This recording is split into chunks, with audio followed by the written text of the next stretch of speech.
Sa supermarket, binayaran ko ang mga pinamili ng anak ko at manugang. 1,300. Hindi na ito first time. Hindi na rin ika-negatibo, 1-0 o ika-negatibo 20. Minsan na namang hindi pumasa ang card nila, at ako na naman ang nagkasundo ng problema. Habang pinipindot ko ang iyen ko, narinig ko ang manugang ko na bumubulong sa kaibigan sa telepono. Sige lang, pindutin mo lang sa tamang spot, magbabayad ang matanda ng lahat. Natatakot siyang maiwan mag-isa. Nagkunwaring hindi ko narinig. Tulad ng lagi kong ginagawa, bilang 63 anyos na lalaki.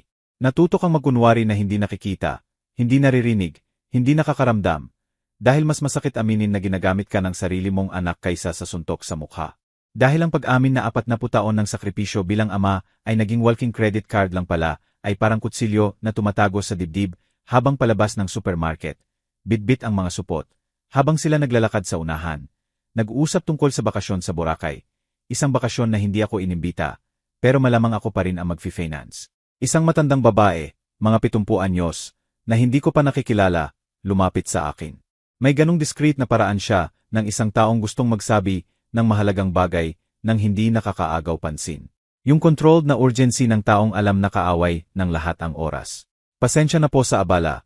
Bulong niya habang mabilis na sumulyap kung nasaan ang anak ko. Pag umalis na sila, huwag mo munang galawin ang kahon na iiwan nila sa bakuran.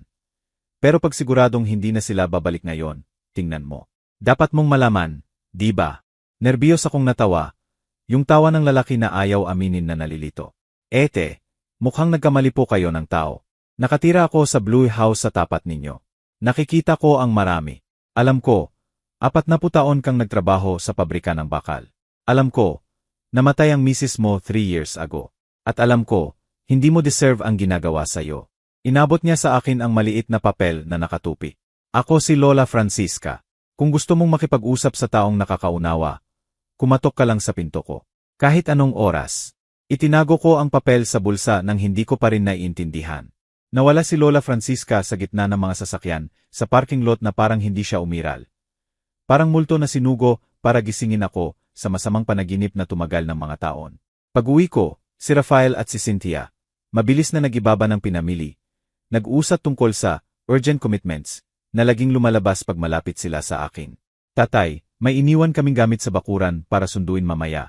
Sabi ni Rafael, iniiwasan ang tingin ko tulad ng lagi niyang ginagawa pag nagsisinungaling siya.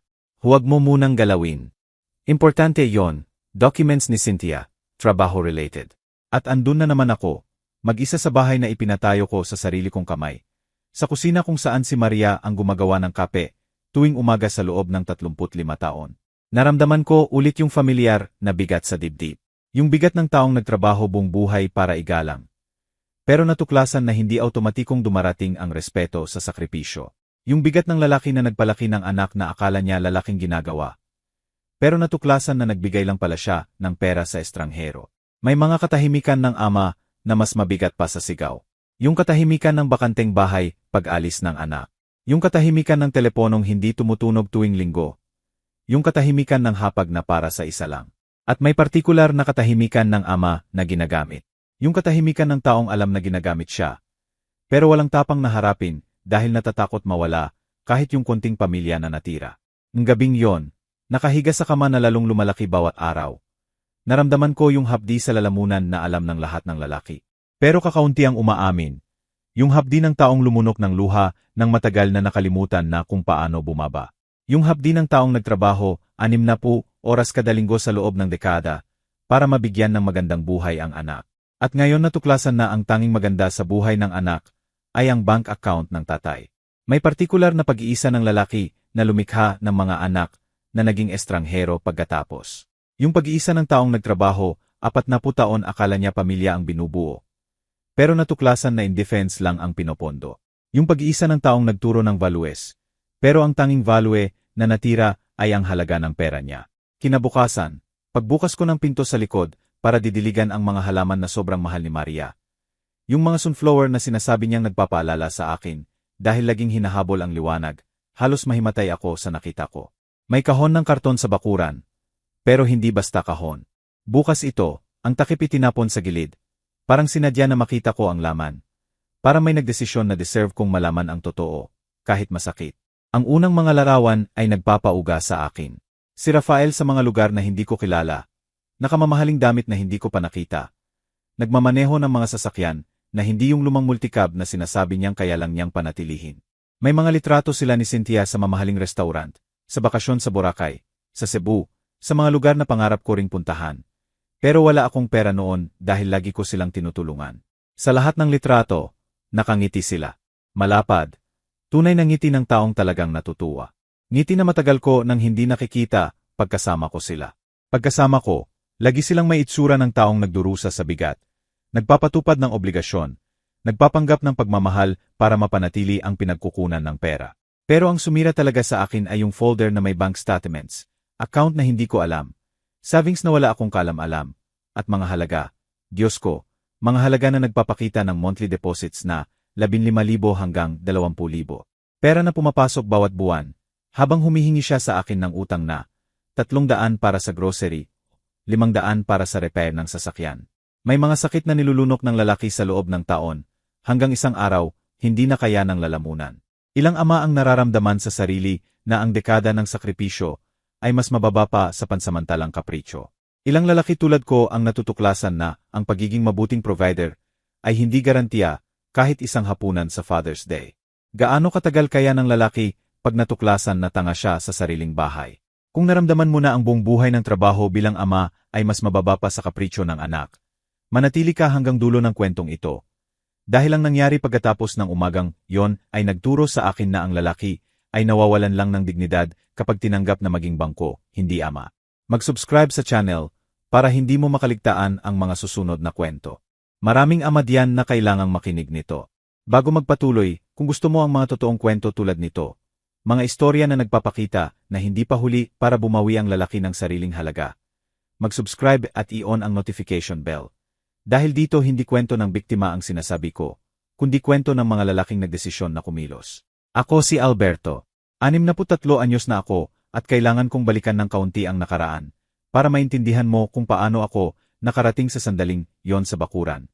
Hawak ang mga bank statements na nagpapatunay ng 20 taon ng kasinungalingan.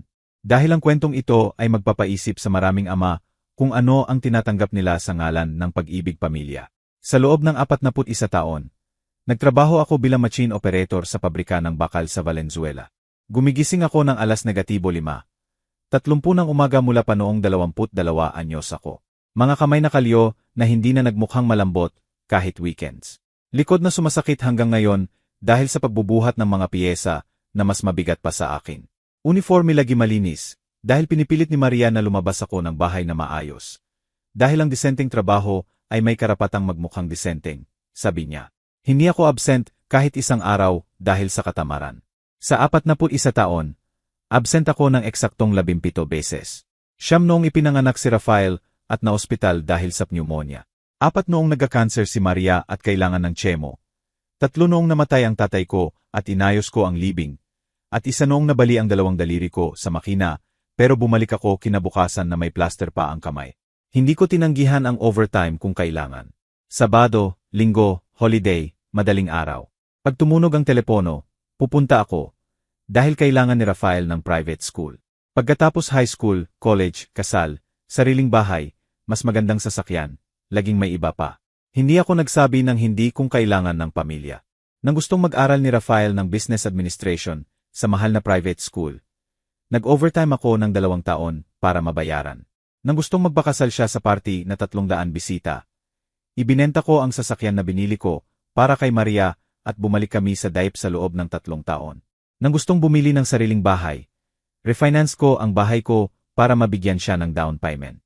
Sa loob ng 25 taon, akala ko lalaki ang ginagawa ko. Sa loob ng 25 taon, akala ko ang sakripisyo ng ama ay pag-ibig ng ama. Sa loob ng 25 taon, kinumbinsi ko ang sarili na ang mabuting ama ay yung laging nagsasabi ng, laging nagbubukas ng pitaka, laging nagsosolve ng problema ng anak. Si Rafael ipinanganak ng 25 anyos ako at 22 si Maria. Maganda siyang babi, umiyak pero maganda. Binubuhat ko siya pag-uwi galing trabaho at iniisip, ang batang to, mabibigyan ko ng lahat ng wala ako. Hindi siya magdurusa tulad ko. Mag-aral siya, magkakaroon ng magandang trabaho, magiging successful. At siniguro ko yon. Nang 5 taon si Rafael, Gusto ni Maria na sa public school malapit sa bahay siya mag-aral. Pero pinilit ko na sa private school siya. Hindi mag-aral ang anak ko sa school ng mahihirap, sabi ko. Nag-overtime ako ng 2 oras araw-araw para sa tuition. Umuwi ako pag natutulog na siya, pero binabayaran ko. Nang 8 anyo siya at gusto ng bisikleta, nagtrabaho ako ng Sabado at Linggo sa construction ng kakilala para mabili ang pinakamagandang bisikleta sa tindahan. Nang 12 anyo siya at lahat ng kaibigan niya may Nintendo, nagloan ako sa bangko para mabili yon. Nang 15 anyo siya, ibinenta ko ang motor ko para bumili ng computer. Dahil feature yan, akala ko. Noong teenage years, lalong naging estranghero si Rafael. Hindi siya masamang bata, pero hindi niya pinahahalagahan ang kahit ano. Binibigyan ko ng mamahaling regalo. Pagkatapos ng 1 linggo itinapon sa sulok. Humihingi ng pera para makalabas kasama ang barkada at hindi man lang nagpapasalamat. Umuwi ng huli, sumasagot ng masama pag sinaway, at lagi siyang ipinagtatanggol ni Maria. Hayaan mo, Alberto. Ganyan talaga ang mga binatilyo. Tinitiis ko. Tinitiis ko dahil akala ko face lang yon. Tinitiis ko dahil sobrang busi sa trabaho kaya wala akong oras makipag-away. Tinitiis ko dahil gusto ni Maria ng katahimikan sa bahay at gusto kong masaya si Maria. Pero sa kaibuturan, nararamdaman ko na may mali, na lumalaki si Rafael na sanay na tumanggap ng lahat ng walang ibinibigay kapalit. Nang matapos niya ang high school, tinanong ko, ano ngayon, anak? Magtatrabaho ka ba? Mag-aral ka pa? Tiningnan niya ako na parang sinabi ko ang katangahan. Tatay, mag-college ako, syempre. Hindi ako magtatrabaho sa pabrika tulad mo. Yung paraan niya ng pagsabi, may halong pang-asar, masakit, pero tinitiis ko ulit. Binayaran ko ang 4 na taon ng business admin sa private school na 1-0. 000 kada buwan noon 2003. 1-0. 000 na kalahati ng sweldo ko. Sa loob ng 4 na taon, nagtorta ako para makatipid sa tanghalian. Sa loob ng 4 na taon, hindi kami bumili ni Maria ng bagong damit. Sa loob ng 4 na taon, ang tanging libangan namin ay manood ng TV sa sala pagkatapos maghapunan. Pero nagtapos si Rafael at imbes na maghanap ng trabaho, gusto niyang magma-masters. 2 taon pang tuition, 2 taon pang sakripisyo. Tatay, ngayon, walang masters, walang magandang trabaho, sabi niya. At naniwala ako, dahil gusto kong maniwala na magiging successful ang anak ko sa lahat ng sakripisyo. Nang makakuha na siya ng trabaho sa edad na 27, huminga ako ng maluwag. Sa wakas, maglalakad na siya sa sariling paa. Sa wakas, makakapag-isip na kami ni Maria para sa sarili namin. Baka makapagbakasyon, baka maayos ang bahay, baka makabili ng mas magandang sasakyan. Pero dinala niya si Cynthia sa bahay, maganda, may pinag-aralan, anak ng middle-class family, nursing student, 2 taon mas bata kay Rafael at buntis. Tatay, gusto na po naming magpakasal, sabi niya isang Huwebes habang hapunan, at kailangan po namin ng tulong para makapagsimula. Yung tulong na yon naging pagpondo ng kasal para sa 300 bisita. Naging kompletong furniture para sa 3-bedroom house. Naging sasakyan para sa mag-asawa dahil buntis nga naman. Hindi pwedeng sumakay sa diet. Naging 3 taon pang sakripisyo na akala ko huli na. Pero hindi naging huli. Dahil miscarriage si Cynthia sa 5 buwan at nagka-depression ang mag-asawa na nangailangan ng mahal na therapy. Bakasyon para makalimot. Treatments na hindi covered ng PhilHealth. At lagi si Rafael na humihingi ng tulong na may itsura ng nagdurusa. At lagi akong nagsasabi. Taon pagkatapos, nabuntis ulit si Cynthia. Nanganak ng anak na si Sofia. Ang magandang apo ko na minahal ko, higit pa sa buhay ko. Pero ang pag-aalaga ng baby ay mahal. Diapers, gatas, damit, doktor, gamot. At lagi si Rafael. Tatay, pwedeng makahingi. Para po sa apo ninyo. Paano magsasabi ng hindi ang lolo kung para sa apo? Sa loob ng 15 taon, mula 2005 hanggang 2020, pinondo ko ang buhay ni Rafael at Cynthia. 15 taon ng monthly utang na mula 300 hanggang 2,000. 15 taon ng tatay hanggang makaayos lang, tatay hanggang sa mahirap na phase na to, tatay hanggang sa mapromote lang. Sa loob ng 15 taon, akala ko tinutulungan ko ang anak ko na makabuo ng buhay. Sa loob ng 15 taon, akala ko ang mabuting ama ay yung laging nagsasave. Sa loob ng 15 taon, kinumbinsi ko ang sarili na ang pag-ibig ng ama ay ipinapakita sa pagbubukas ng pitaka. Namatay si Maria noong 2020 dahil sa COVID complications. 3 buwan sa ospital, 2 sa ICU, 1 sa bahay na may after effects. 4 na beses lang bumisita si Rafael sa loob ng 3 buwan. Lagi may dahilan. Mabigat ang trabaho, hindi maganda ang pakiramdam ni Cynthia, may exam si Sofia sa school. Lagi may mas importante kaysa dalawin ang inang namamatay. Sa libing ni Maria, umiyak si Rafael. Umiyak ng malakas. Niyakap ang lahat. Nagbigay na magandang speech tungkol kung gaano kaganda ang nanay na si Maria. Pero 1 linggo pagkatapos, nang basahin ng abogado ang will, ang unang tanong niya, "Tatay, sayo na lang ba lahat ng bahay?" Doon ko naintindihan na hindi nag-iisa namatay si Maria. May bahagi rin ako ang namatay kasama niya. Yung bahaging naniniwala na ang pamilya ay walang kondisyong pag-ibig. Yung bahaging naniniwala na ang pagiging ama ay igagalang ng mga anak. Pagkatapos mamatay ni Maria, lalong dumalas ang pagbisita ni na Rafael at Cynthia. Pero hindi dahil nag-alala ang anak sa biyudong tatay. Dahil interesado silang mapanatili ang pinagkukunan ng pera. Dumadating sila lagi sa oras ng tanghalian. Kinakain ang luto ko. Dinadala ang mga leftovers sa kanila. At laging umaalis na may utang na pera. "Tatay, hindi ka pwedeng mag-isa," sabi ni Cynthia na may matamis na boses. "Nag-alala kami sa'yo. At susunod ang hingi. Tatay, pwedeng makahingi ng 500. Sira ang sasakyan. Kailangan naming pumasok sa trabaho." Sa loob ng 3 taon mula nang mamatay si Maria, ginawa ko ang routine na yon. 2 beses sa 1 linggo ang pagbisita na interesado. Hingi ng pera na naging sigurado. Pag-iisa na akala ko normal para sa 60 anyos na biyudo. Akala ko swerte ako na may anak na nag-aalala sa akin. Kahit lagi yung pag-aalala ay may halagang piso. Hanggang sa umagang yon nang makita ko ang kahon sa bakuran at nagbago ang lahat. May mga senyales na ayaw mong makita dahil mas masakit ang kunwaring maayos ang lahat. Sa mga huling taon ni Maria at lalo na pagkatapos niya mawala, puno ng senyales na nakikita ako ni na Rafael at Cynthia bilang personal ATM.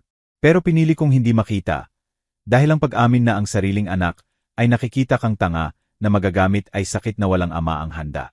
Ang unang malinaw na senyales noong 2019, 1 taon bago mamatay si Maria. Dumating si Rafael 1 linggo ng umaga kasama si Cynthia at si Sofia. Sabing magtatanghalian daw sila sa akin. Nagalak ako. Pamilya na nagsasama. Naglalaro ang apo sa bakuran. Parang perpektong linggo na lagi gustong-gusto ni Maria. Pero habang tanghalian, hindi binbitawan ni Rafael ang cellphone. Nagme-message, tumatawa sa kung ano na wala kinalaman sa amin. Nang tanungin ko kung okay ba sa trabaho, sabi niya, "Tatay, mga kaibigan lang, nag-o-organize ng inuman ngayong hapon." "Inuman?" tanong ni Maria. "Pero sabi ninyo dito kayo maghapon sa linggo." Kasi nagbago ang plano. Sabi ni Cynthia nang hindi man lang tumingin kay Maria. "Dito lang kami magtanghalian. Mamaya kailangan na naming umalis." At doon ang suntok. "Tatay, pwedeng makahingi ng 200. Para sa pamasahe at sa pagkain sa inuman. 200 para sa inuman kasama ang barkada sa linggo na dapat para sa pamilya.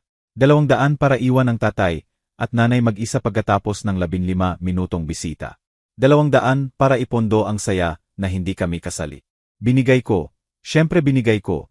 Dahil noon naniniwala pa ako na ang pagtulong sa anak na maka-enjoy ay pag-ibig ng ama. Tumahimik si Maria. Pero nakita ko sa mukha niya ang sakit. Pag-alis nila, sabi niya, "Alberto, hindi ba kakaiba na ang anak natin pumupunta lang dito pag may kailangan ng pera?" "Maria, huwag kang ganyan. Anak natin yon. Mahal nila tayo." Pero tama si Maria at sa kaibuturan alam ko na tama siya. Ang pangalawang senyales ilang buwan pagkatapos. Tumawag si Cynthia 1 Huwebes na umiiyak. "Tatay Alberto, may nangyari pong masama."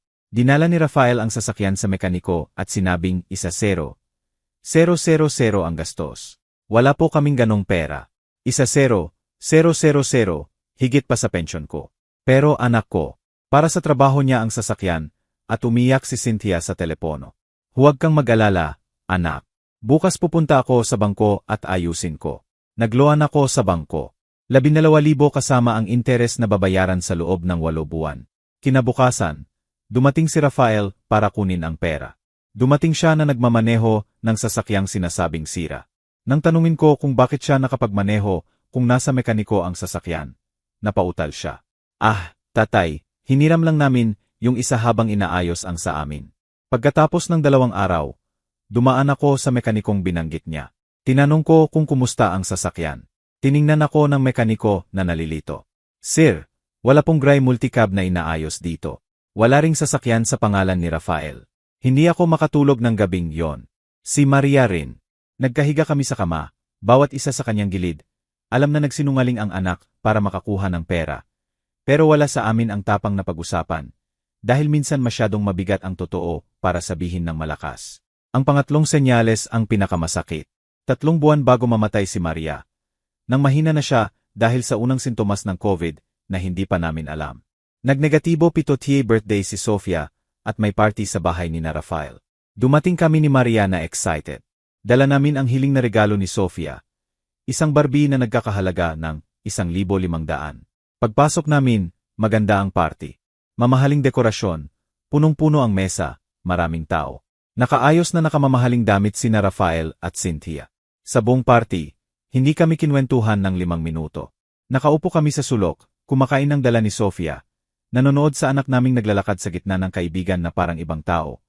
Parang hindi siya, yung taong 3 linggo lang ang nakaraan humingi ng 300 para sa credit card.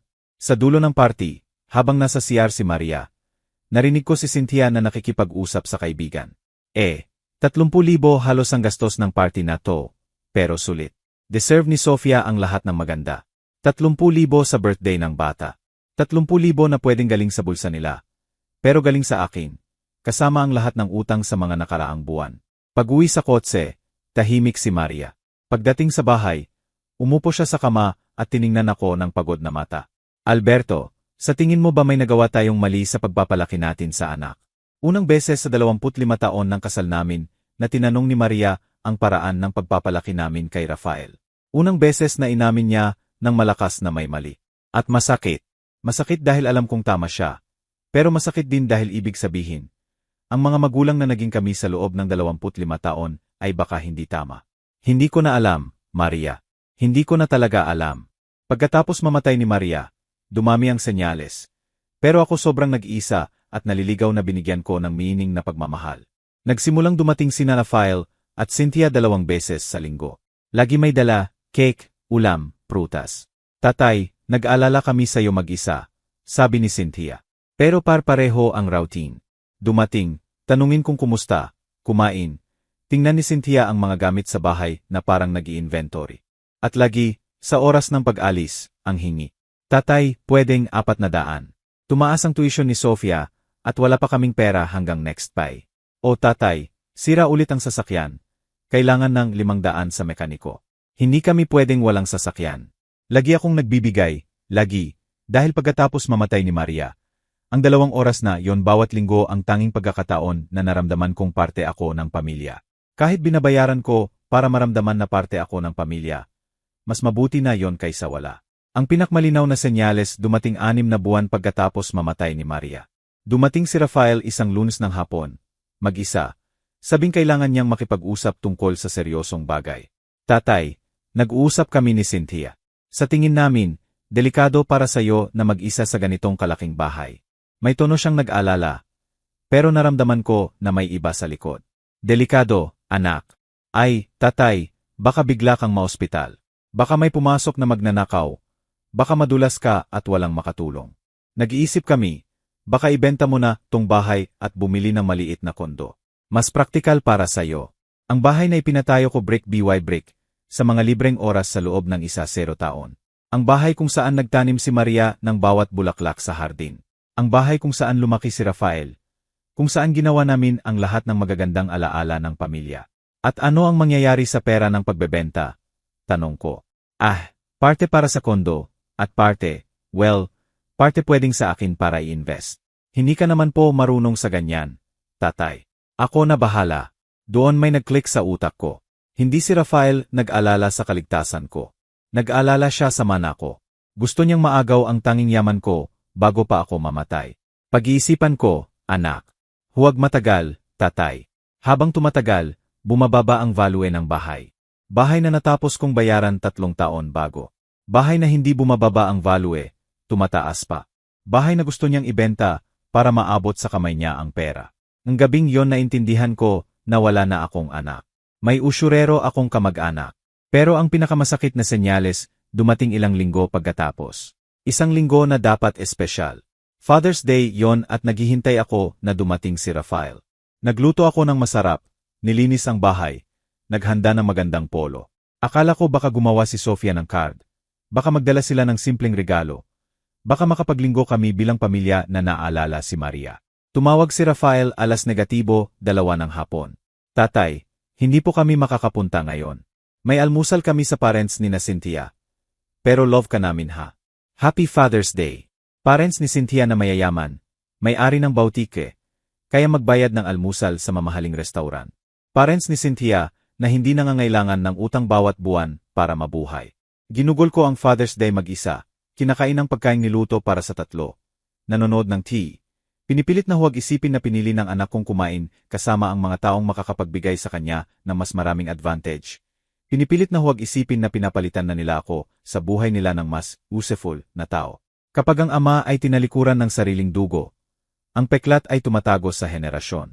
Dahil hindi lang sakit ng pag-iwan, sakit ng pagtuklas na pinalaki mo ang taong kayang iwan ka. Sakit ng pag-realize na ang lahat ng values na tinuruan mo ay hindi natutunan.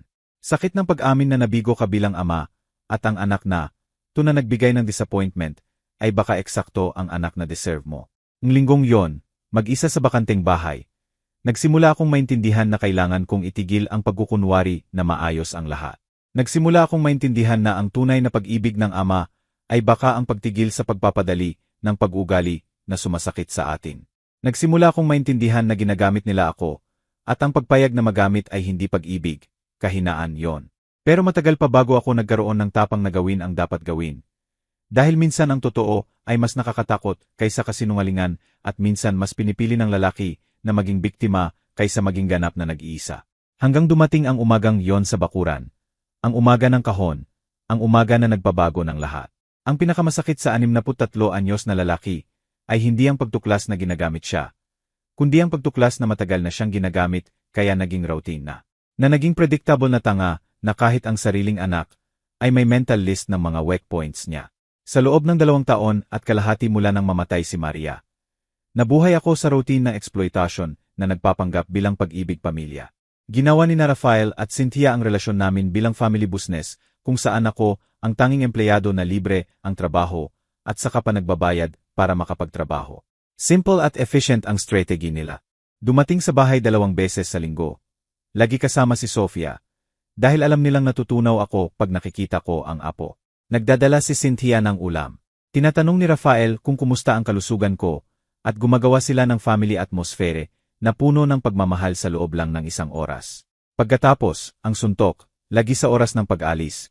Lagi na may itsura na ayaw mag-abala. Lagi na may convincing na kwento. Tatay, pwedeng 400. Tumaas ang PhilHealth ni Sofia, at wala pa kaming pera hanggang sweldo. O tatay, sira ang sasakyan. Kailangan ng 500 sa mekaniko. Hindi kami pwedeng walang transportasyon. Lagi akong nagbibigay, lagi, dahil pagkatapos mamatay ni Maria. Ang 2 oras na yon bawat linggo ang tanging pagkakataon na naramdaman kong kapakipakinabang ako sa mayroon. Ang tanging pagkakataon na naramdaman kong tatay at lolo ako. Ang tanging pagkakataon na hindi mukhang sementeryo ang bahay kung saan buhay pa rin ako pero parang hindi na. Pero may malupit na matematika sa likod ng kagandahang loob na yon. Mula Enero 2021 hanggang Abril 2023, 2 taon at 4 na buwan, nagbigay ako kina Rafael at Cynthia ng eksaktong 274,000. Alam ko ang eksaktong halaga dahil pagkatapos makita ang kahon. Pumunta ako sa bangko at humingi ng statements ng buong buwan na yon. 274,000, halos 2 taon ng pension ko. Pera na lumabas sa account ko para isolve ang mga problemang natuklasan ko pagkatapos na hindi umiral. Dahil kapag nalaman ng anak na natatakot ang tatay na mag-isa, ang takot na yon ang pinakalukrative na negosyo sa pamilya. Mas sophisticated ang scam kaysa inakala ko. Hindi kailanman humingi si Rafael ng parehong halaga sunod-sunod para hindi magmukhang automatic. Hindi humingi malapit sa espesyal na araw para hindi masira ang birthday o holiday. Hindi humingi ng sobrang laki ng sabay-sabay para hindi matakot. Lagi na sa pagitan ng 200 hanggang 500. Lagi may promise na ibabalik. Tatay, pagsweldo na ibabalik ko. Tatay, hanggang sa Christmas bonus lang. Tatay, hanggang sa mag-avail si Cynthia ng leave. Mga deadline na hindi dumating. Mga pangako na nawawala sa hangin. Mga pagbabalik na naging bagong utang bago pa mangyari. Ang pinakamalupit, pinag-aralan nila ang mga weak points ko. Alam nilang kapag umiyak si Cynthia, natutunaw ako. Alam nilang kapag binanggit si Sofia, agad bukas ang pitaka. Alam nilang kapag nag-usap tungkol sa kalusugan, natatakot ako. Alam nilang kapag binuri ang luto ko o ang bahay, na-emotional ako at nagiging generous. Professional psychological manipulation na inapply sa relasyon ng ama at anak. Ang pinakamasamang episode noong Disyembre 2022, halos 2 taon pagkatapos mamatay ni Maria. Dumating si Rafael isang Lunes ng hapon na mukhang umiyak. Umupo sa mesa ng kusina kung saan lagi umuupo si Maria at nagsalita na nanginginig ang boses. Tatay, kailangan kong sabihin sa iyo ang isang bagay na seryoso. Buntis ulit si Cynthia. Ako, sa edad na 42 ni Rafael, magkakaroon ulit ng anak. Magkakaroon ng kapatid si Sofia. Magiging lolo ulit ako. Sa ilang segundo, naramdaman ko ang tunay na saya na matagal ko nang hindi nararamdaman. Pero tatay, tuloy niya, desperado kami. Hindi namin kaya pang alagaan ang isa pang anak. Halos hindi na sapat ang sweldo para sa gastusin.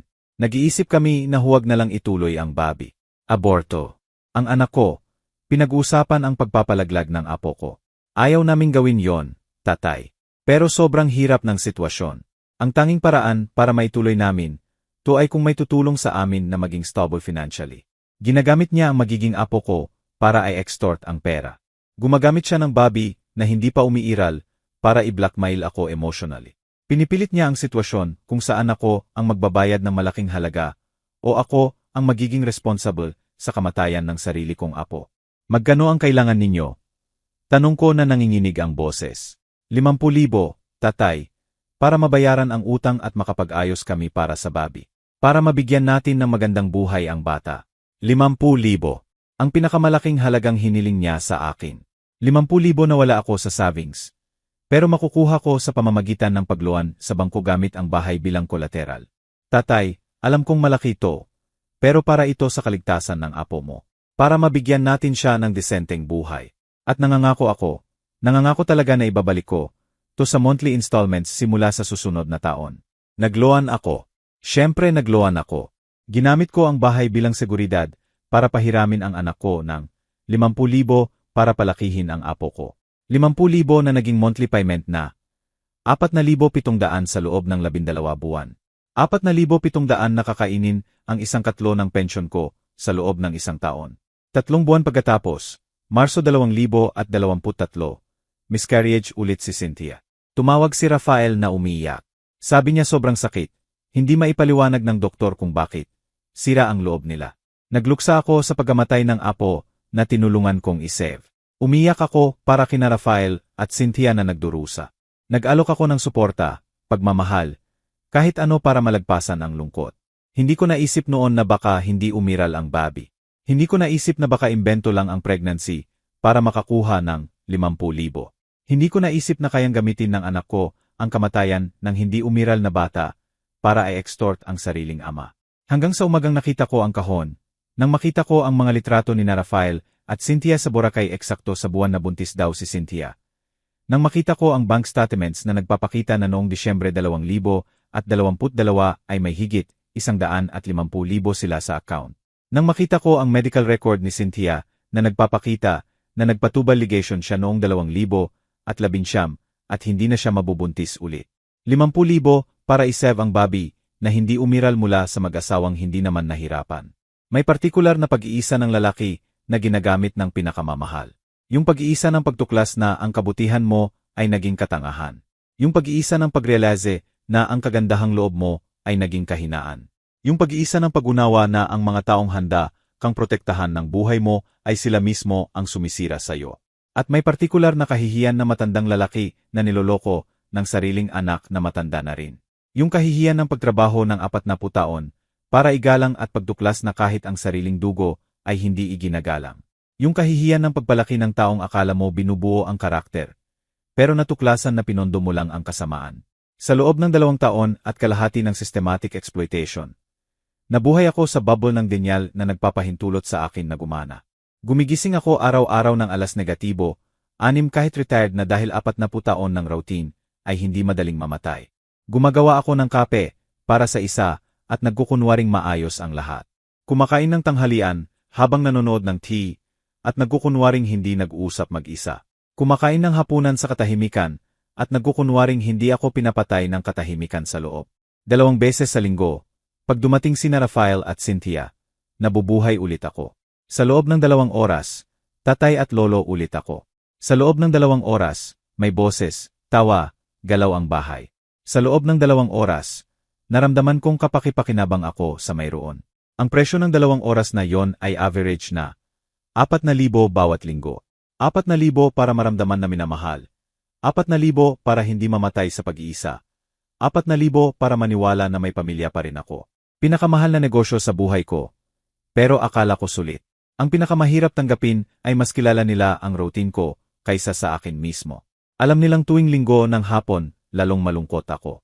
Kaya yon ang pinakamagandang araw para humingi. Alam nilang pagkatapos manood ng movie na nagpapaalala kay Maria, na-emotional ako. Kaya dumadating sila sa mga oras na yon na mas mataas ang hingi. Alam nilang kapag nagkwento tungkol sa pagbisita sa kapatid ko sa probinsya, sobrang nag-isa ako. Kaya lalong nagpapakita ng pagmamahal at umaalis na may dagdag na pera. Alam nilang kapag nagbanggit tungkol sa edad na tinatanda ko, natatakot akong mamatay mag-isa. Kaya ginagamit nila yon para maglano ng future na lagi kasama ang pera ko. Chantage emotional na may surgical precision.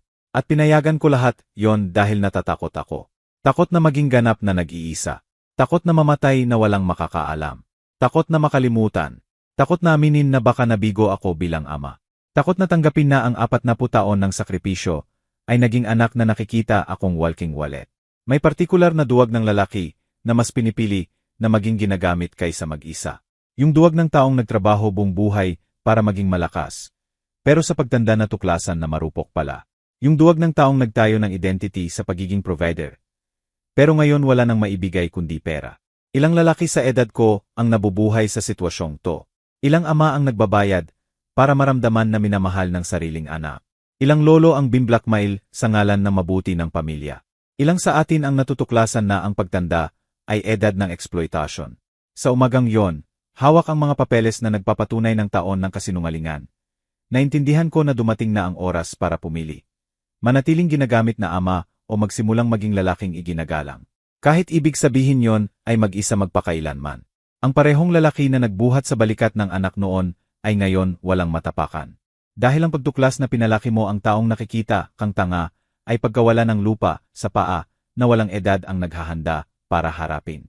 May mga sandali sa buhay ng lalaki na naghahati sa lahat sa before at after. Mga sandali na parang kidlat. Kapag bumagsak, niliwanag ang lahat at pagkatapos, walang bumabalik sa dati. Sa umaga ng Huwebes, ika-20 ng Abril 2023 -7:43 ng umaga. Eksakto ang oras dahil tiningnan ko ang relo nang tumigil ang pagyanig ng kamay ko. Yon ang kidlat na naghiwa ng buhay ko sa dalawa.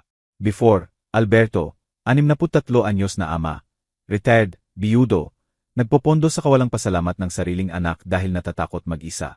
After, Alberto, 63 anyos na lalaki, nagdesisyon na mas mahalaga ang dignidad kaysa sa kasama. Doon, sa bakuran ng bahay na ipinatayo ko, hawak ang mga bank statements na nagpapatunay ng taon ng kasinungalingan. Naramdaman ko ang hindi ko naramdaman mula nang mamatay si Maria. Klaridad. Brutal, masakit, pero nakakapagpalaya na klaridad.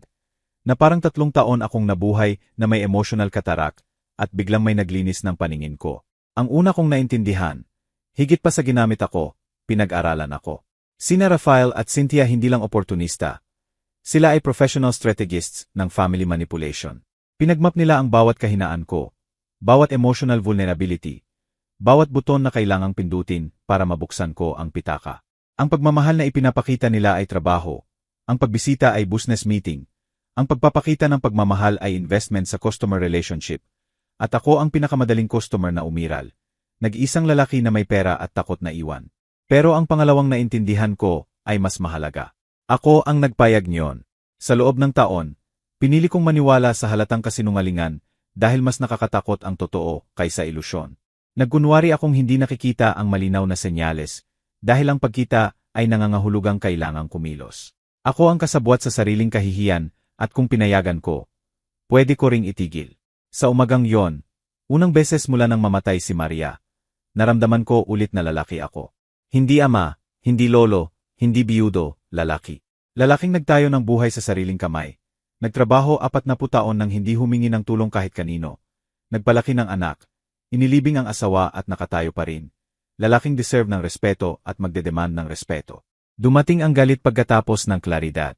Malinis na galit, walang guilt, walang self-pity. Galit sa pagtrato sa akin bilang tanga. Galit sa pagpopondo ng kasinungalingan. Galit sa pagpayag na maging kahinaan ng takot.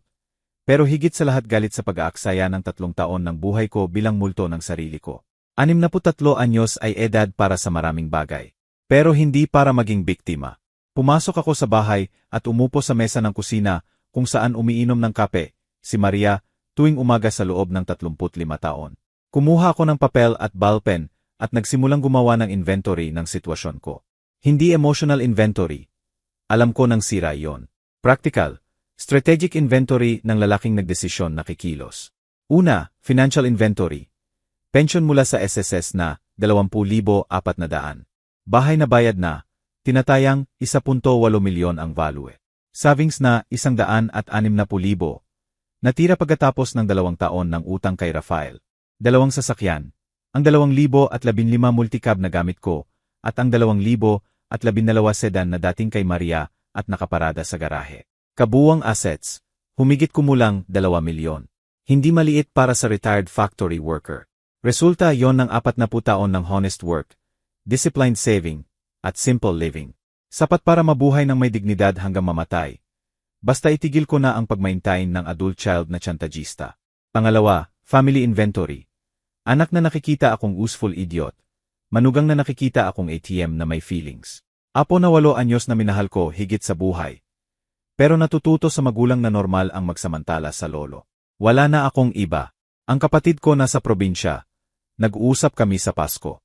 Mga kaibigan sa trabaho na nawala ang kontak pag nagretira ko. Mga kapitbahay na binabati sa kalye. Yon lang. Ang pamilya ko ay 3 tao na gumagamit sa akin at nagpapanggap na mahal nila ako. Pangatlo, inventory ng kasinungalingan. Mula sa mga dokumento sa kahon, nakamap ko ang hindi bababa sa 15 major lease na sinabi sa akin ni Rafael sa loob ng 2 taon. 15 na elaboradong kwento para makakuha ng pera. 15 beses na ginawa akong tanga. Pero ang pinakamalaking kasinungalingan ay wala sa papeles. Ang pinakamalaking kasinungalingan ay ang pagkukunwari ko sa sarili na magbabago, tunang mag-isa, na isang araw magmamatur si Rafael, na isang araw titigil sila sa pagsamantala, na isang araw magiging respetado ulit ako bilang ama ng hindi kailangang gawin kahit ano para deserve yon. Sa sandaling yon, nakaupo sa kusina, nagkaroon ako ng pinakamahalagang usapan sa buhay ko. Usapan sa sarili na malakas. Dahil pagkatapos ng 3 taon na nag-uusap mag-isa, natural na sa akin yon. Alberto, sabi ko sa salamin sa dingding ng kusina, may 2 opsyon ka. Pwede kang manatiling tangang ama na nagbabayad para maapi. O pwede kang bumalik na lalaking may respeto sa sarili. Hindi pwede pareho. At doon dumating ang tanong na nagpabago ng lahat. Ano kaya ang gagawin ni Maria kung buhay pa siya at natuklasan to? Ang sagot dumating agad. Kunin ni Maria ang mga papeles, maglakad na puntang bahay ni na Rafael. Itapon sa mesa sa harap nila at sabihin, may 5 minuto kayo para ipaliwanag to. At huwag kayong magsinungaling, dahil hindi ako tanga tulad ng akala ninyo sa tatay ninyo. Hindi kailanman papayag si Maria na maapi ako. Hindi kailanman tatanggap si Maria na tratuhin ng anak natin ang tatay niya ng ganoon. Ipaglalaban niya ako, kahit laban sa sariling anak. At kung ipaglalaban niya ako, bakit hindi ko ipaglalaban ang sarili ko? Sa umagang yon nagdesisyon akong parangalan ang memorya ng asawa ko sa pamamagitan ng hindi na pagdisrespect sa sariling dignidad. Nagsimulang mabuo ang plano sa utak ko na may klaridad ng taong sa wakas alam na kung ano ang kailangan gawin. Hindi plano ng paghihiganti. Ang paghihiganti ay para sa taong wala nang mawawala. Plano ito ng pagbawi. Pagbawi ng dignidad, ng self-respect, ng identity ko bilang lalaki. Unang phase, mag-imbestiga pa. Ang mga dokumento sa kahon ay sample lang. Kailangan kong maintindihan ang totoong sukat ng kasinungalingan. Kailangan kong malaman mula kailan ako sinasamantala. Kailangan kong tipunin ang lahat ng ebidensya bago kumilos dahil kapag kinompronta ko si Rafael, walang puwang para sa karagdagang kasinungalingan. Pangalawang phase, putulin ang supply. Tapusin ang pagbibigay ng utang ng tuluyan, hindi gradual, hindi negotiated, tuluyan. Kailangang matuyo ang madaling pinagkukunan ng pera para maintindihan ni Rafael na tapos na. Pangatlong phase, mag-establish ng consequences. Kailangang maintindihan ni Rafael na may resulta ang aksyon, na may presyo ang pagsisinungaling sa tatay, na hindi libre ang pagsamantala sa nagpalaki sa iyo. Pang-apat na phase, buuin ulit ang buhay ko. Itigil ang pag-define ng identity ko bilang tatay ni Rafael at simulan ang pagiging Alberto. 63 anyos na retired, biyudo, na may natitirang taon at hindi kailangang gastusin yon sa pagpopondo ng kawalang pasalamat. Ang unang hakbang ay kausapin si Lola Francisca. Ang babaeng nagbigay ng alerto tungkol sa kahon ay sigurado marami pang alam. Kung nakikita niya mula sa bahay niya, marami siyang detalye na kailangan ko. Tumawid ako sa kalye 9:00 ng umaga. Binuksan ni Lola Francisca ang pinto na parang inaasahan niya ako. Alam kong darating ka, sabi niya habang inaanyayahan akong pumasok. Nakita mo ang kahon. Nakita ko. At ngayon kailangan kong malaman ang lahat ng alam mo. Nagluto si Lola Francisca ng kape, at umupo kami sa mesa ng kusina niya. Sa loob ng 2 oras, sinabi niya sa akin ang mga bagay na nagpabago ng galit ko sa determinasyon.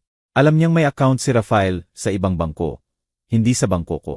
Nakita niyang lumalabas siya ng ng maraming beses nang sinasabing walang trabaho.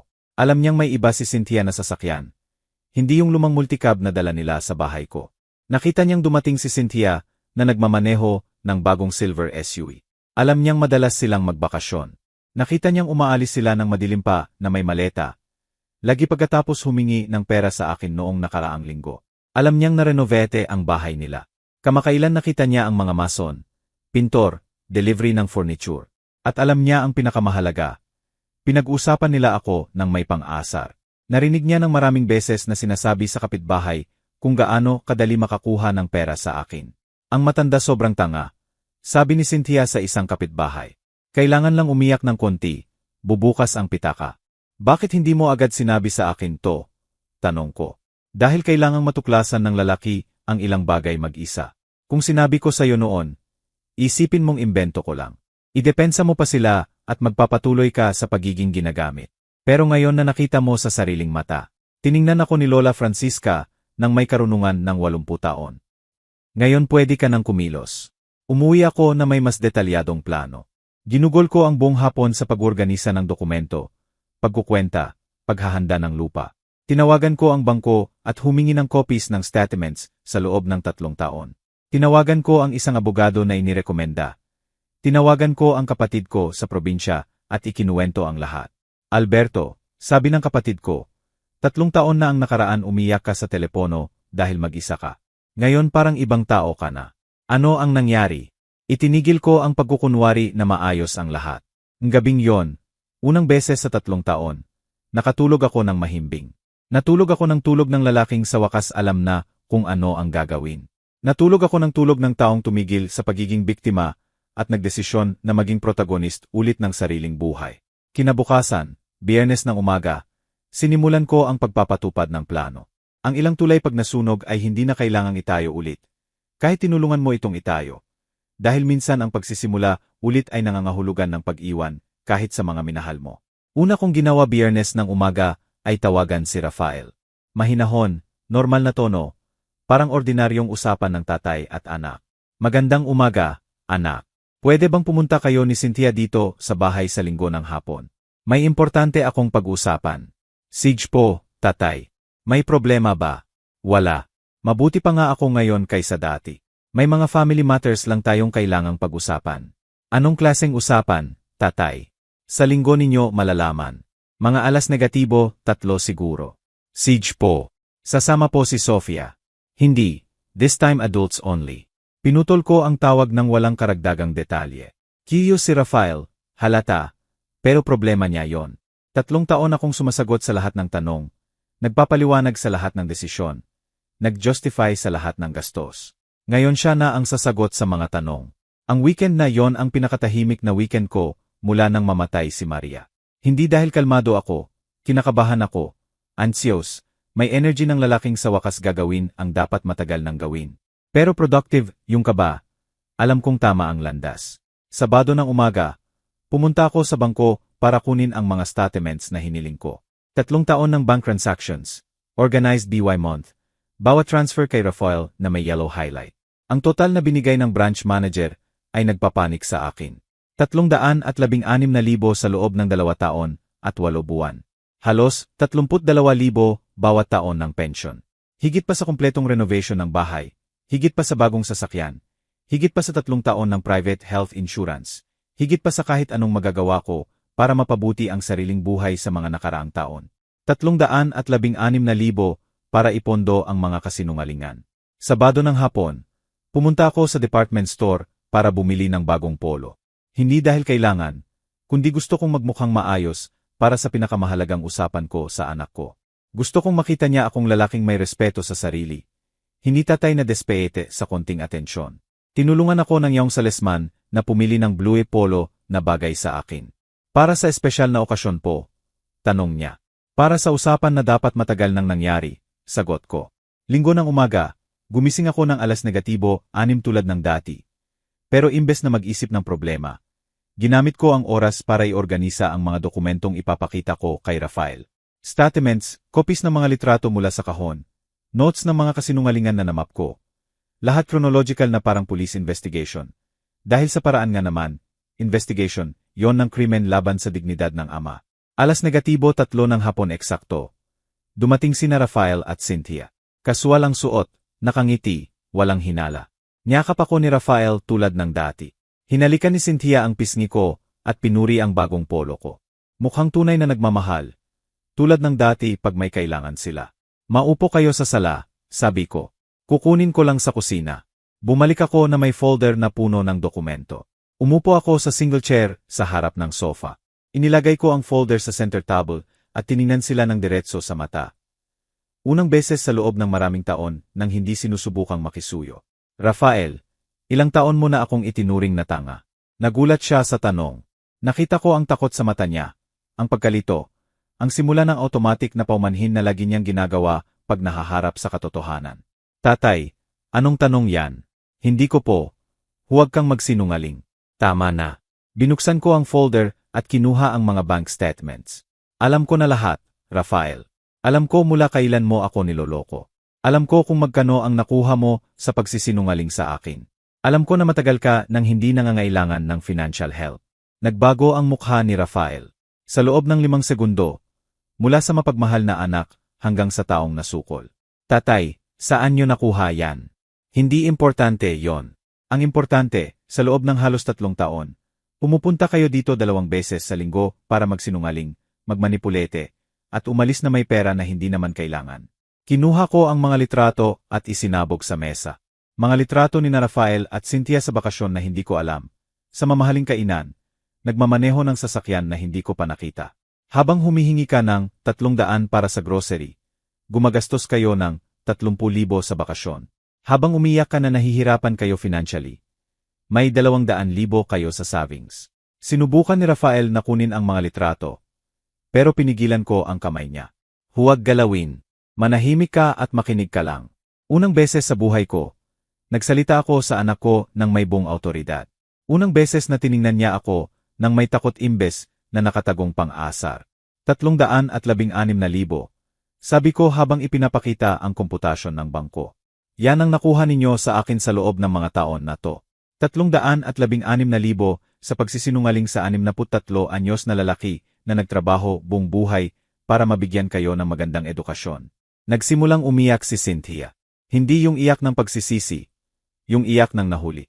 Tatay Alberto, pwedeng i-explain, tumahimik ka. Una at huling beses na sinigawan kita, manugang. Si Rafael ang magpapaliwanag. Siya ang anak ko, siya ang pinalaki ko. Sa kanya ako natuto ng values. Ikaw hindi ko gaanong kilala, pero siya, gusto kong maintindihan kung paano siya naging ganito. Pinagpapawisan si Rafael. Hindi ko pa nakitang pinagpapawisan siya sa nerbiyos. Tatay, hindi po ganoon eksakto. Paano nga ba? Ipaliwanag mo kung paano ang 42 anyos na lalaki humihingi ng pera sa 63 anyos na tatay para sa grocery at gumagastos ng 30,000 sa beach trip sa parehong buwan. Tahimik. Ipaliwanag mo kung paano umiyak ka sa harap ko. Sinasabing buntis si Cynthia at hindi nyo kaya palakihin. Nakakuha ka ng 50,000 na utang. At pagkatapos matuklasan ko na nagpatubal siya noong 2019, Tumigil sa pagiyak si Cynthia at tiningnan ako ng may purong galit. Doon ko nakita kung sino talaga siya sa ilalim ng maskara na mabuting manugang. Ipaliwanag mo, tuloy ko, kung paano tiningnan ninyo ang lalaki na nawalan ng asawa, nagdurusa, nag-iisa, at ang tanging nakita ninyo ay pagkakataon na kumita. Sa wakas sinubukan magsalita si Rafael. Tatay, hindi po namin sinasadyang masaktan ka. Sinungaling. Alam nyo eksakto ang ginagawa nyo. Kung hindi nyo alam, hindi nyo kailangang gumawa ng kwento. Kung hindi nyo alam, hihingi kayo ng pera ng totoo. Kinuha ko ang isang papel mula sa folder na may listahan ng lahat ng kasinungalingan na na-identify ko. Sasakyan na sinabing sira, pero hindi. Insurance na sinabing tumaas, pero hindi. Pagbubuntis na hindi umiral. Utang na hindi umiral. 15 iba't ibang kwento. 15 kasinungalingan. 15 beses na ginawa niyo akong tanga. Nakahawak ang ulo ni Rafael. Si Cynthia nakatingin sa akin ng may galit. Hindi na nagpapanggap ng pagsisisi. At alam mo kung ano ang pinakamasakit? Tanong ko. Hindi ang pera. Kaya ko pakitain ulit ang pera. Ang pinakamasakit ay matuklasan na sa loob ng 3 taon. Bawat pagdating niyo rito, bawat yakap, bawat mahal kita, trabaho yon. Walang sumagot. Trabaho para mapanatiling masaya ang customer. Investment sa relasyon para patuloy ang daloy ng pera. Tumayo ako at lumakad sa bintana ng sala. Sa labas, normal ang buhay. Mga kapitbahay nag-alaga ng hardin. Mga bata naglalaro sa kalye. Mga tao nabubuhay ng walang drama. Walang ginagamit ng sariling anak. Ngayon makinig kayong mabuti. Sabi ko nang hindi lumilingon. Dahil isang beses lang ito sasabihin. Humarap ako. Si Rafael nakayuko pa rin. Pero si Cynthia nakatingin sa akin na parang nagkakalkula kung paano baligtarin ang sitwasyon. Tapos na. Simula ngayon, hindi na kayo makakakuha ng kahit sentimo sa akin. Hindi utang, hindi regalo, hindi pangako, kahit umiyak kayo ng dugo. Tatay, hindi pa tapos. Umupo ulit ako. Pero ngayon ako na ang may full control. Pangalawa, ibabalik nyo ang lahat ng nakuha nyo sa akin sa loob ng 3 taon. 316,000 sa monthly installments na 1,000,000 kada buwan sa loob ng 32 buwan. Unang deposito BY next Friday. Itinaas ni Rafael ang ulo na desperado. Tatay, wala po kaming 1,000,000 na pambayad kada buwan. Problema nyo yon. Nagagawa nyo namang kumuha ng 1,000,000 kada buwan mula sa akin. Ngayon maghanap kayo ng paraan para ibalik. Kinuha ko ang papel na inihanda ko. Pangatlo, pipirmahan nyo to. Acknowledgement of debt at commitment to pay. Kung hindi nyo sundin, ay demanda ko kayo. Sumabog si Cynthia.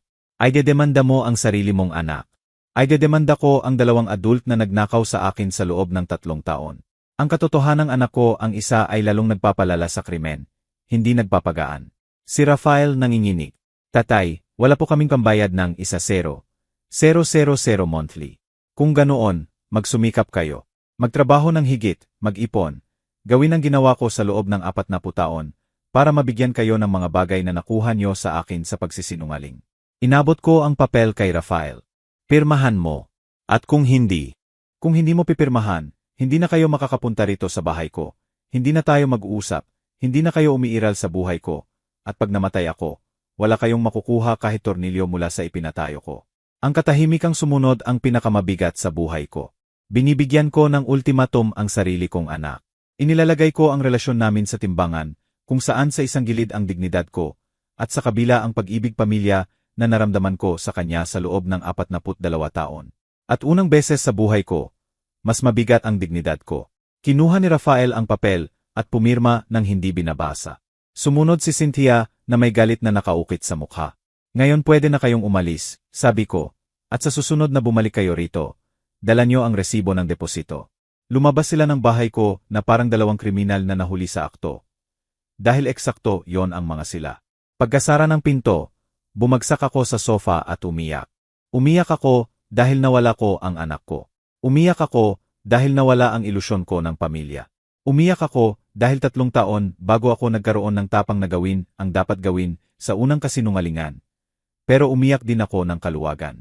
Kaluwagan na sa wakas nagsabi ako ng totoo. Kaluwagan na sa wakas ipinagtanggol ko ang sarili. Kaluwagan na nabalik ko ang respeto sa sarili. Hapon na linggong yon, nawala ako ng anak. Pero nahanap ko ulit ang isang lalaki. Ilang ama ang kailangang pumili ng parehong desisyon. Ang mga unang araw pagkatapos ng konfrontasyon, ang pinakamahirap sa buhay ko. Hindi dahil nagsisisi ako, kabaligtaran, may gaan na hindi ko naramdaman sa loob ng taon. Mahirap dahil unang beses mula nang mamatay si Maria. Napipilitan akong harapin ang tunay kong buhay. 63 anyos na lalaki, retired, nag-iisa. Kailangang matuto mabuhay ng hindi umaasa sa konting pagmamahal mula sa pamilya. Lunes ng umaga, gumising ako ng alas negatibo, 6 tulad ng dati. Pero imbes na walang laman, may iba akong naramdaman, pagka-curious. Curious kung anong klaseng lalaki ako, kung ititigil ko ang pag-define ng sarili bilang tatay lang ni Rafael. Ang unang hamon ay ang katahimikan. Sa loob ng 3 taon, tumutunog ang telepono 2 beses sa linggo mula kay Rafael na, "Kumusta?" Pero talaga para i-check kung sapat ang lungkot ko para tanggapin ang isa pang extortion. Ngayon hindi na tumutunog ang telepono.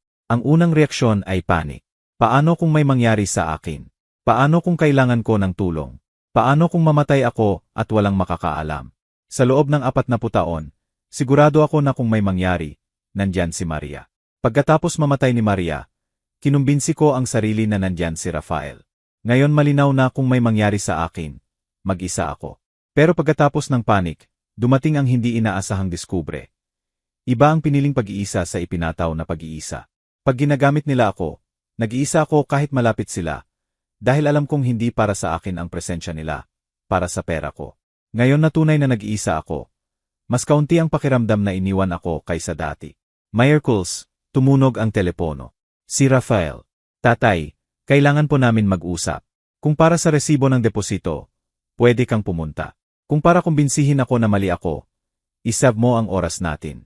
Tatay, impossible po ang 1-0. 000 monthly. Wala po kaming ganoong pera. Rafael, sa loob ng 2 taon at kalahati, nakakuha kayo ng average 1-0. 000 monthly mula sa account ko. Kung kaya nyo kunin, kaya nyo ibalik. Tatay, pinipili mo ba ang pera kaysa pamilya?" Ang tanong niya ay nagbigay sa akin ng galit na nagpatawa sa akin. Tawa na mapait ng taong kakarinig lang ng pinakamalaking irony sa buhay. "Rafael, kayo ang pumili ng pera kaysa pamilya sa loob ng 3 taon. Ngayon ako lang ang naniningil ng presyo ng pagpili nyo." Pinutol ko ang tawag at nagulat ako sa sariling kalmado. Unang beses sa buhay ko na nagtakda ako ng malinaw na hangganan sa anak ko at hindi handang makipagtawaran. Biyernes, sa aking gulat, dumating si Rafael na may resibo ng 1-000 deposit. Halatang apektado siya, payat, mukhang hindi makatulog.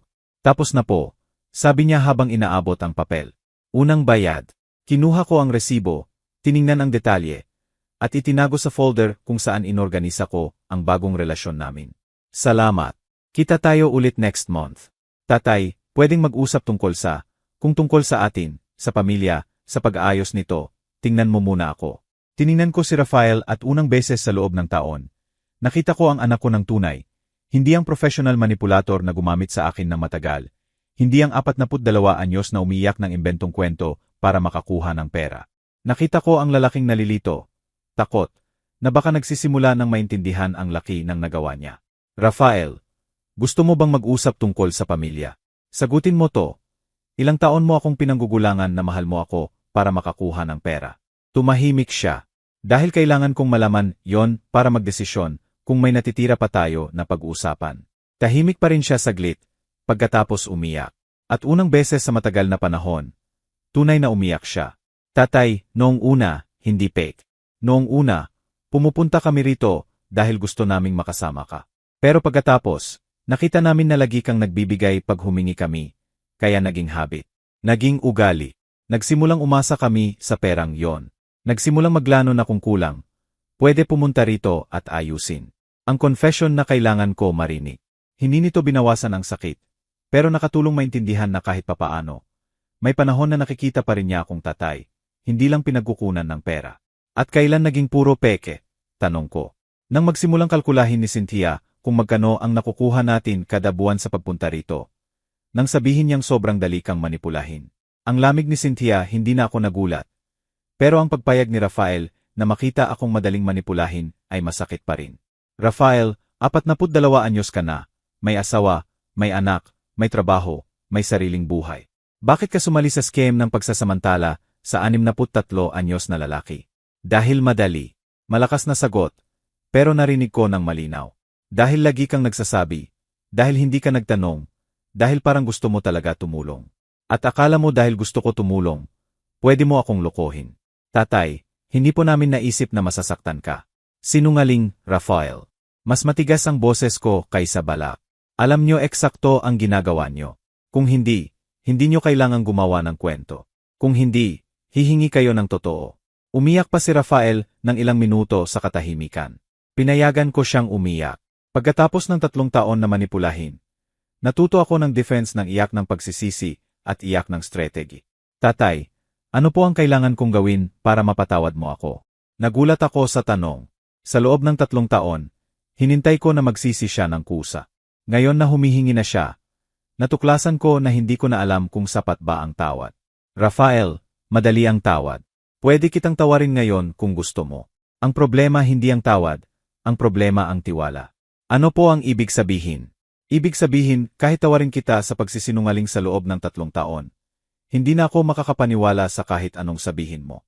Hindi na ako makakatitingin sa iyo nang hindi na alala na kayang-kaya nyo akong lokohin ng sistematiko. Tumahimik si Rafael, pinoproseso ang sinabi ko. Ibig sabihin wala nang balikan. Ibig sabihin namatay na ang Rafael na pinalaki mo. Ang lalaking nandito sa bahay ko, hindi ko kilala. At para makilala ko, tong lalaking to, para makabuo ng relasyon sa kanya, kailangan nating magsimula sa zero. Paano natin gagawin yon? Una, sa pagbabayad ng utang. Bawat buwan sa loob ng 2 taon at kalahati, magdedeposito kayo ng 1,000,000 sa account ko. Constant reminder, yon na may resulta ang aksyon. Pagkatapos natin tingnan kung gusto ko pang makilala ng husto, tong lalaking nandito. Lumabas si Rafael ng bahay na may itsura na hindi ko pa nakita. Itsura ng taong nagsisimulang maintindihan na nawala niya ang mahalaga at baka hindi na niya maibalik. At unang beses mula sa confrontation, tunay akong nakaramdam ng kapayapaan sa desisyon ko.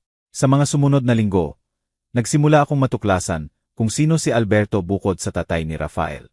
Mahirap sa simula dahil sa loob ng 42 taon, ang identity ko ay itinayo sa pagtatrabaho, pag-aalaga kay Maria, at pagiging tatay. Ngayon na retired na ako, patay na si Maria, at wala na si Rafael bilang tunay na anak, kailangan kong tuklasin kung sino ako. Una, inayos ko ang bahay ayon sa gusto ko, hindi ayon sa iniisip kong bisita. Tinanggal ko ang mga lumang litrato sa dingding na nagpapalungkot sa akin. Binago ko ang ayos ng furniture. Ibinigay ko ang mga gamit na hindi ko na ginagamit. Ginawa kong mini-office ang dating guest room para makapagbasa, makapag-crossword, maayos ang papeles. Pangalawa, inalagaan ko ulit ang kalusugan ko. Sa loob ng 3 taon pagkatapos mamatay ni Maria, pinabayaan ko ang sarili. Malakas ang kain, walang exercise, walang pakialam sa itsura. Nagsimula akong maglakad tuwing umaga sa park malapit sa bahay. Nagsimula akong magluto ng tunay para sa sarili, hindi lang initin ang frozen. Nagka-schedule ako ng check-up na matagal ko nang inilalagay sa huli. Pangatlo, naghanap ako ng mga aktibidad na nagbibigay saya. Lagi ko nang gusto ang karpinterya, pero wala akong oras noon. Naglagay ako ng maliit na workshop sa garahe at nagsimulang mag-repair at gumawa ng maliit na proyekto. Natuklasan ko na nakakarelats at kasya siyang gumawa ng bagay gamit ang sariling kamay. Pang-apat, at pinakamahirap, natutong makipagkaibigan. Sa loob ng 40 taon, sina Maria at mga kasama sa trabaho lang ang tunay kong kaibigan. Pag-retire ko, nawala ang kontak sa mga taga-pabrika. Pag namatay si Maria, nawala ang best friend ko. Sa loob ng 3 taon, isolated ako, umaasa sa pagbisita ni Rafael para magkaroon ng human contact. Nagsimula akong pumunta sa Senior Citizen Center sa barangay. Sa simula kakaiba dahil feeling ko bata pa ako para diyan. 63 anyos hindi pa pagtanda sa isip ko. Pero natuklasan ko na maraming lalaki sa edad ko sa parehong sitwasyon. Retired, biyudo, malayo ang mga anak. Sinusubukang buuin ulit ang social life pagkatapos ng taon na tinukoy ng trabaho at pamilya. Nakilala ko si Mang Juan, 70 anyos, retired sa Toyota. Nakamakailan lang natuklasan na sinasamantala rin ng mga anak. Nakilala ko si Mang Pedro, 65, biyudo ng 5 taon, naganap na nag-isolate at sinusubukang makihalubilo ulit. Nakilala ko si Mang Mario, 68, hindi nag-asawa at nahaharap sa pag-iisa ng pagtanda. Natuklasan ko na ang problema sa mga walang utang na loob na anak ay mas karaniwan kaysa akala ko. Natuklasan ko na ang exploitation ng matatanda ng sariling pamilya ay tahimik na epidemya. Natuklasan ko na hindi ako nag-isa sa pagkakamali na nagtulad ng pag-ibig sa pagiging permissive. Pero natuklasan ko rin ang mga lalaking nagawa ng magtakda ng hangganan sa adult children nang hindi nawawala ang relasyon. Mga lalaking nakahanap ng balanse sa pagtulong kapag kailangan at hindi maging ginagamit ng sistematiko. Mga lalaking nagtayo ng malakas na identity sa third age. Pinakamahalaga, natuklasan ko na pwede pala maging masaya sa 63 anyos nang hindi umaasa sa approval ng mga anak. 6 na buwan pagkatapos ng confrontation kay Rafael, ibang lalaki na ako. Physically, mas malakas at healthy. Emotionally, mas stable. Socially, may maliit pero consistent na circle ng male friends. Financially, nagbabalik ako, hindi lang dahil sa 1-0 monthly deposit ni Rafael, kundi dahil tumigil na ang pagdurugo ng pera sa utang. At unang beses sa 3 taon, pagigising ko ng umaga, gusto ko nang mabuhay ang araw. Hindi lang mabuhay, mabuhay ng buhay. Sa 7 buwan, dumating si Rafael sa bahay ko 1 linggo ng hapon. Hindi yon payment day at hindi siya nagpaalam, basta dumating. Tatay, pwede po ba akong pumasok? Pinapasok ko siya, pero hindi nag-alok ng kape o nagpakita ng automatic na hospitality tulad ng dati. Welcome siya sa bahay ko, pero kailangan niyang maintindihan na nagbago na ang relasyon namin. Galing po ako sa pagkuha kay Sofia sa bahay ng mama ni Cynthia at naisip kong dumaan para makita ka. Kumusta si Sofia? Tinatanong ka ba niya minsan? Masakit ang balitang yon. Sa loob ng 3 taon, si Sofia ang tanging magandang parte ng pagbisita ni Rafael at Cynthia. Ang 8 anyos kong apo na tumatawag sa akin na lolo, na gusto kong makinig sa kwento ko, na yumayakap ng tunay. Alam ba niya ang nangyari? Alam niyang nag-away tayo, pero hindi ang detalye. At paano niyo ipinaliwanag kung bakit tumigil ang pagbisita? Sinabi namin na kailangan mo munang mag-isa. Sa kahit papaano, may sense si Rafael. Hindi niya isinama si Sofia sa giyera namin. Tatay, pwede po bang magtanong? Sage, paano niyo nalaman ang mga kasinungalingan, ang pera, lahat? Ikinuwento ko sa kanya ang tungkol sa kahon sa bakuran, kay Lola Francisca, sa investigasyon na ginawa ko. Nagulat si Rafael sa dami ng impormasyon na naiipon ko. Tatay, hindi po namin nakalain na imbestigahan mo. Bakit hindi? Dahil lagi kang nagtitiwala sa amin. Lagi mong pinaniwalaan ang lahat ng sinasabi namin. At inabuso niyo ang tiwalang yon. Tumahimik siya. Nanahimik kami saglit. Iba yung katahimikan na yon. Katahimikan ng 2 taong sinusubukang maintindihan kung may natitira pa silang pagkakatulad bukod sa dugo. Tatay, gusto ko pong ipakita sa iyo to. Kinuha niya ang cellphone at ipinakita ang screen. Conversation nila ni Cynthia kung saan sinasabi ni Cynthia na humingi ulit tayo ng pera sa iyo para i-remodel ang banyo. Sumagot siya na hindi na. Sabi niya hindi na natin gagawin yon. Kailan yan? Last week po. Bakit mo ipinakikita to? Dahil gusto kong malaman mo na naintindihan ko na. Naintindihan ko na mali ang ginawa namin at naintindihan ko na kung gusto ko ng tunay na relasyon sa iyo. Dapat honest yon. Unang tunay na senyales ng pagbabago na nakita ko kay Rafael mula sa confrontation. Hindi lang pagsisisi dahil nahuli. Tunay na pag-amin ng pagkakamali at higit sa lahat, konkretong aksyon para hindi na ulitin. At paano reaksyon ni Cynthia nang sinabi mong hindi? Masama po. Nag-away kami. Sinabi niyang tanga ako. Natatay mo yon at obligasyon mong tumulong. At ano ang sinagot mo? Na obligasyon ng tatay ko na palakihin ako, bigyan ng edukasyon, at bigyan ng kakayahang maging independent na lalaki. At ginawa niya yon. Ang gagawin ko sa buhay ko pagkatapos noon ay responsibilidad ko na. Nagulat ako sa sagot. Mature na sagot ng lalaking naintindihan ang papel ng bawat isa sa healthy family relationship. Yung sagot na dapat lagi niyang sinasabi. Tunay ba yang naintindihan mo o sinasabi mo lang ang akala mong gusto kong marinig? Tiningnan ako ni Rafael sa mata. Tatay, sa loob ng 7 buwan, nagbayad ako ng 1-0 kada buwan sa'yo. 70,000 na pwedeng nasa account ko, pero nasa account mo. Kung nagpapanggap lang ako ng pagsisisi, hindi ko ibinabayad yon. Tama siya. Madaling magsinungaling sa salita, pero hindi madaling magsinungaling sa 1-0 monthly sa loob ng 7 buwan sunod-sunod. At ngayon, ano ang gusto mo? Gusto kong subukang buuin ulit ang relasyon natin. Hindi sa dating paraan, dahil mali ang dating paraan. Sa tamang paan. Ano ang tamang paan? Hindi ko po alam. Hindi ko natutunan. Pero gusto kong matuto. Ang hapon na linggong yon, unang beses sa 7 buwan, nakita ko ang anak ko bilang adult, Hindi bilang grown child na kailangan kong isolve ang lahat ng problema. Hindi bilang exploiter na nagpapanggap ng pagmamahal para makakuha ng pera, kundi bilang 42 anyos na lalaki na gumawa ng malaking pagkakamali at handang magtanggap ng responsibilidad para doon. Rafael, kung gusto mong buuin ulit ang relasyon natin, may mga kondisyon. Ano po yon? Una, tapusin ang pagbabayad ng utang. 1-0. 000 bawat buwan hanggang ma-0 ang 316,000. Hindi negotiable. Siege po. Pangalawa, kapag gusto mong bumisita, magpaalam ka muna at mag-schedule. Hindi ako tambakan ng taong dumadating kapag wala nang magawa. Siege po. Pangatlo, kung sakaling may tunay na emergency, life or death, sabihin mo sa akin ang buong totoo. Walang imbentong kwento, walang itinatago, walang pagmamanipula. Trato mo ako bilang adult na deserve malaman ang totoo. Siege po. Pang-apat, hindi ka na mag-attempt na humingi ng pera sa akin. Kahit ano, kung kailangan, sa bangko ka humingi, sa kaibigan, sa kanino man. Sa akin tapos na yon. Siege po. At pang-lima, kung sakaling matuklasan ko na nagsinungaling ka ulit kahit sa ano, tapos na ang relasyon natin. Walang usapan, walang tawad, walang second chance. Tumahimik si Rafael saglit. Pinoproseso ang mga kondisyon. Tanggap ko po lahat. Kung ganoon, pwede nating subukan. Hindi ko nakuha ulit ang anak ko ng araw na yon. Pero nakilala ko ang lalaking baka sulit kilalanin ng husto. Isang lalaking baka balang araw ay muling maging karapat-dapat tawaging anak. Bagong simula yon, hindi reconciliation, kundi bagong simula. At sa 63 anyos, natuto ako na minsan ang pagsisimula ulit ay mas sulit kaysa ayusin ang nabasag. 2 taon at 3 buwan pagkatapos ng umagang yon sa bakuran kung saan ko natuklasan ang kahon. Gumigising ako araw-araw ng alas negatibo, 6 ng umaga. Hindi dahil obligado, kundi dahil pinili ko. Gumigising ako dahil may mga gagawin, may pupuntahan, may makikita. Gumigising ako dahil sa wakas natuto akong ang buhay ay hindi lang survival, may dignidad din.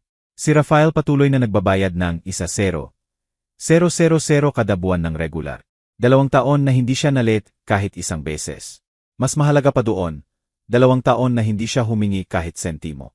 2 taon na kapag tumawag siya, dahil gusto niyang makipag-usap sa akin, hindi dahil may kailangan. Ang relasyon namin ngayon ay iba sa lahat ng dati. Mas may respeto, mas honest, pero mas may distansya rin. Wala na yung fake intimacy ng tatay-anak na nagpapanggap na klose para mapanatili ang scam. Tunay na closeness ng 2 adult na lalaki na natututong magkakilala ng totoo. Bumisita si Rafael 1 beses sa 1 buwan.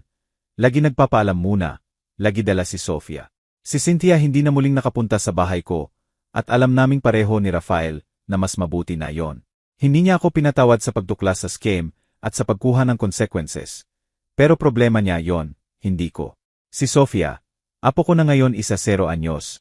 Nagdagal ng ilang buwan bago naintindihan kung bakit nagbago ang lahat. Pero mas matalino ang mga bata kaysa akala natin. Isang araw tinanong niya ako, Lolo, bakit hindi na pumupunta dito sina Daddy at Mommy tuwing linggo? Sinagot ko, dahil minsan kailangang matuto ang matatanda na maging mas honest sa isa't isa. Nag-isip siya at sabi, gets ko na. Parang kapag kailangan kong matuto na huwag magsinungaling tungkol sa homework. Ilang beses tayo, mga lalaki, tumitiis ng kawalang-galang sa ngalan ng kapayapaan. Ilang ama ang nagpopondo ng sariling pagkaapi. Sa 63 anyos natuto ako na hindi kailangang tanggapin ng lalaki ang mga mumo mula sa taong binigyan ng buong handaan ng oportunidad. Na ang pagiging ama ay hindi nangangahulugan ng pagsasamantala. At na hindi kailanman, huli para bumangon ang isang lalaki. Kung ang kwentong ito bilang ama ay tumama sa iyo, gusto kong malaman kung saan ka nanonood. Isulat mo sa comments ang iyong lungsod, probinsya, o bansa. Ipapaalam mo sa akin na nakarating sa iyo ang mensahe. At kung kilala mo ang ama na tumatanggap ng mas mababa sa deserve niya, i-share ang video na to. Dahil maraming lalaki ang kailangang maintindihan na ang pagpapahalaga sa sarili ay hindi pagiging makasarili, pangangailangan yon. Kung nagpaisip sa iyo ang kwentong ito, mag-iwan ng comment kung saan ka nanonood. Isulat mo rin kung ano ang naramdaman mo habang binabasa ito. Sabihin mo, kailangan mo na bang magtakda ng hangganan sa mga anak mo? Naramdaman mo bang hinintay ang respeto mula sa sariling pamilya? Paano mo hinintay yon? At kung nag-isip ka dahil dito, mag-like at mag-subscribe sa channel para masamahan mo ang mga totoong kwento ng mga lalaking pumili ng dignidad. Dahil dito hindi kami nagkukwento ng mga biktima. Nagkukwento kami ng mga bagong simula. Isang yakap mula sa Valenzuela, kung saan nakatira ako ngayon sa bahay na tunay na akin, kasama ang mga kaibigang tunay na kaibigan, at may buhay na tunay na nabubuhay. At tandaan mo, higit pa sa pamilya ang itinayo mo. Itinayo mo ang isang lalaking deserve ng respeto.